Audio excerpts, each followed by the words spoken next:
Assalamu alaikum.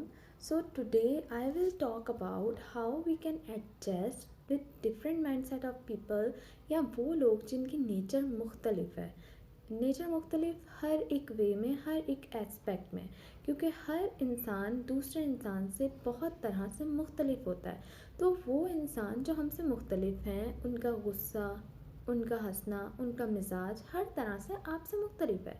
लेकिन आपने, अगर आप किसी ऐसी जगह पे हो, इवन कि आपकी फैमिली में भी कोई भी एक सेम मिजाज के लोग नहीं होते हैं, आपकी वर्क प्लेस पे, आपके एजुकेशनल इंस्टीट्यूट्स पे और हर एक जगह पे डिफरेंट लोगों के साथ आपने अपना टाइम स्पेंड करना होता है। वो दिन का आधा हिस्सा हो सकता है, वो कुछ हिस्सा हो सकता है। इवन दो कि अगर आप बहुत कोई टेम्परेरी पर्सन के साथ भी आपका बिल्कुल मामूली सा भी एक इंटरेक्ट है, तो आप उनके साथ किस तरह का एक रवैया अपना रख सकते हैं। तो वो कुछ पॉइंट्स हैं जो कि मैं आगे पेश करूँगी, और उसमें यह है कि आप अगर वो चीज़ें अपने ज़ात में शामिल कर लेते हैं, तो इससे क्या होगा कि एक बहुत ही प्लेजेंट इम्पैक्ट अगले पर्सन पे आपकी ज़ात का पड़ेगा। क्योंकि ये बात हमें पता होनी चाहिए कि हर एक इंसान अपनी ज़िंदगी में बहुत सारी चीज़ों को लेके चल रहा होता है, और उसकी मेंटल हेल्थ कहीं ना कहीं अफेक्ट हो रही होती है बहुत सारी चीज़ों की वजह से। तो अगर आप एक ऐसे पर्सन बन सकते हैं कि जो किसी की भी थोड़ी टाइम के लिए एक आपका काइंड एक्ट उसकी ज़िंदगी में एक थोड़ा सा पॉजिटिविटी या एक अच्छा सा उसको प्लेजेंट इफेक्ट दे सकता है, तो वाई नॉट। तो आपको उसके लिए क्या करना है, अपनी ज़ात में कौन सी ऐसी बातें शामिल करनी है कि जिसकी वजह से एक अगला पर्सन थोड़ी देर के लिए भी एक जहनी सुकून महसूस कर सके।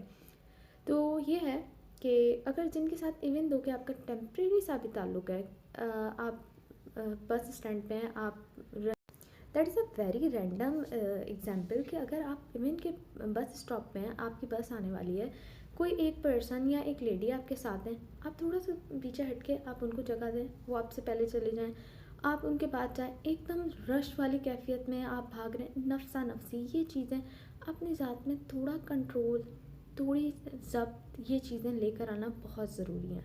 और दूसरी चीज़ ये कि आप एक एक्टिव लिसनिंग होना, आप अपने फ्रेंड्स के साथ या ऐसे जॉब पे भी या बहुत सारी जगह पे आपका एम्पैथ होना, एम्पैथिक नेचर होना कि आप किसी के साथ सिंपैथी हर कोई कर सकता है, सिंपैथी करना कोई मुश्किल नहीं है, सिंपैथी करना हर किसी को आता है। लेकिन एक एम्पैथ पर्सन वो होता है कि वो अगले बंदे की सेंसिटिविटी के लेवल पे जाके उसको समझे, उसको तसल्ली दे, और उसके साथ चंद एक ऐसी पॉजिटिविटी वाली बातें करे कि वो उस टाइम पे उसका स्ट्रेस थोड़ी देर के लिए दूर हो जाए।